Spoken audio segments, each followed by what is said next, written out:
неожиданно, что я увидел этот момент.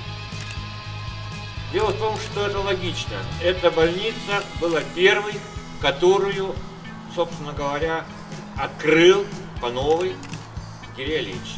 Это было в 1968 году. Поэтому то, что открывают памятники здесь, это нормально. Он вернулся в свой дом.